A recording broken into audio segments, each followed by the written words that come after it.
Have you ever looked at a sewing machine and thought to yourself, where do I even start? You're in the right place. Today, we're going to be simplifying how to use a sewing machine and get you working on your projects in no time.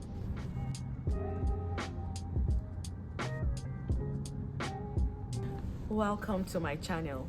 My name is Carmi Bobwell, and in today's video we're going to be going through the step-by-step process on how to thread a sewing machine and make basic stitches. Today I'm going to be using the Babylock Presto 2 machine for the demonstration. So let's get right into it. To begin threading the sewing machine, you'll notice that here at the top there are numbers and arrows that serve as guides going all along the machine until it gets to the point where it meets the needle right here. So we're going to be threading this all along. This sewing machine works with two threads, one coming from the spool right here, and then the second source of thread will be coming from the bobbin, which will be inserted here in the bobbin case. To transfer thread from the spool to the bobbin, we're going to be using the bobbin winder right here. So if you look at the machine, you will see that we have numbers 1 right here going all the way to 2. We're going to be looking at the broken line right here. So we're taking the thread all the way from here through the broken line direction, bringing it all the way right here, which is number 3, and then coming all the way to 4. We'll be inserting the thread into the spool pin right here, ensuring that the thread is coming all the way from the bottom. I'll be using the spool cap to cover it, put it in right here. To wind the bobbin thread, I'm going to be following this direction. Starting from my spool pin, I'll be taking it all the way to number 1, then I go under through number 2, and then I bring it back here following the direction of the broken arrow. I bring it right here to number 3, and I turn this on the side, making sure that it goes all the way under here, and then I bring it to number 4 where I'm going to wind it on the bobbin. Next thing I'll do would be to insert the thread through the bobbin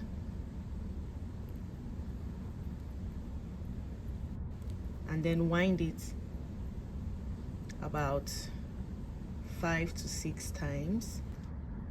The next step will be to insert the bobbin into the bobbin winder, push it all the way down, ensuring that the direction of the thread from the spool is coming from your left hand side right here, as shown in this diagram right here.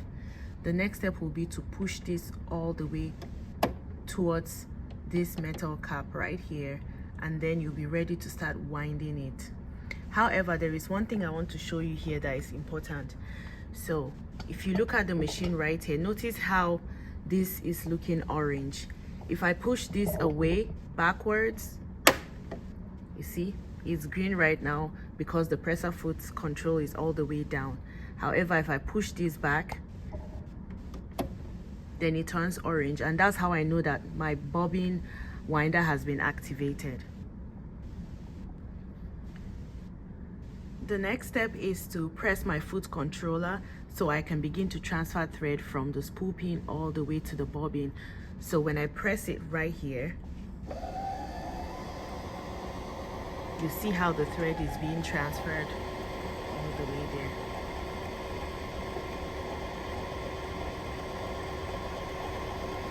Once I'm satisfied with how much thread I have on my bobbin, or when the machine stops once it reaches its full capacity, I'll take it out of here and cut my thread. To insert the bobbin into the bobbin case, we're going to take out the bobbin cover and insert the bobbin here into the case, ensuring that we're dropping this in following the way the guide is showing us right here. So notice how this is turning anti-clockwise. That's what we want as indicated right here. Following, there's an arrow right here, and then turn it along, and then there's a blade right here that cuts it. And then we're done. Cover the bobbin case back. To begin threading at the top, from the spool pin, I'm going to follow the directions here, starting from number 1. This time around, we are following the solid arrows, going all the way to 2, taking it across, bringing it down to 3, and then going back up, and then ensuring my needle is in the topmost position. I will do this to make sure that it's at the highest position, and then I'll bring it right across number 3 and then come down, bring it here to number 5, and then right here insert it into number 6. So number 6 right here, I'll take this in holding my thread like I'm about to floss, and I insert it all the way right there into 6, and it's all the way in. Then the next step will be to take it all the way to 7, which will come through here all the way, and then bringing it all the way to 8, which is the bleed right here, and I cut it.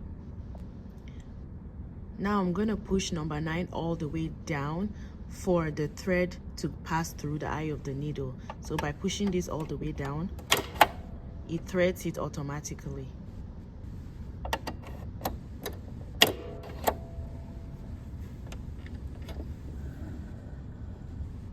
Now that the upper and lower part of the machine has been threaded, we're ready to start making our simple stitches. By default, when you turn on the machine, it's already set to be on your straight stitch. So we're going to get a piece of fabric and just see what we've done. So I'm inserting this piece of fabric and I'm pushing down my presser foot lever all the way down. See, it's green, so I'm ready to sew. Once I press my foot controller,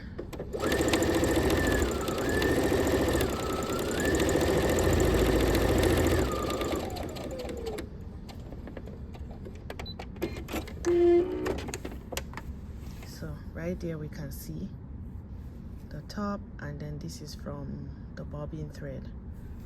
Okay, so again I'm going to insert it and then put my presser foot control all the way down.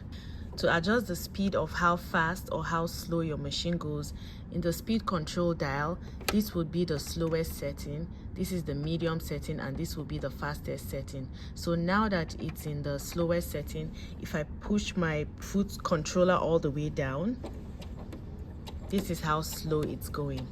But if I push it all the way to the fastest setting, that's how fast it goes. At the beginning and end of every stitch, we're going to be using this reverse stitch button right here to secure your stitches such that it doesn't unravel. So I press my presser foot and then I push it, and it goes all the way back and forth, securing that stitch, and then I continue going. Once I get to the end of my stitch, I'll press the reverse stitch button, and that secures the end of my stitch. Then I'm just going to cut it right here. And then once I take it out, the machine already cut it. So you see right here, you see how this stitch has been secured, and that's because I pressed this button right here, securing my stitch in the beginning and all the way at the end. To try out any of the utility stitches right here and your decorative stitches right here, or even making alphabets, take note of these icons right here, 1, 2, 3. You'll see that those icons are also here on the machine. So 1, 2, 3. So if I was to pick a random stitch right here, let's say I wanted to pick number 30, which is right here, I will come to the machine and press the icon first and then press 3, 0. Okay, now the machine has been set to that stitch. So once I put my piece of fabric right here and I begin to sew,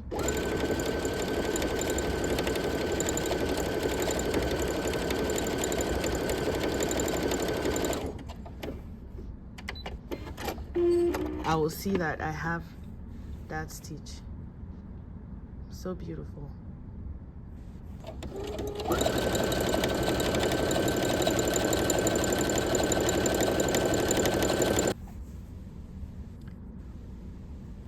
So I tried out these stitches. I tried out 2 more utility stitches and 2 decorative stitches here. So just explore with your machine and see what you come up with. And that's it. Now you're ready to thread and use your sewing machine. Remember, practice makes perfect. So just grab some fabric scraps and start experimenting with different stitches and see what you come up with. If you found this video helpful, subscribe to see more videos like this, and tell me in the comment section what kind of sewing machine do you have, or what kind of sewing machine are you planning to buy. Until next time, happy sewing.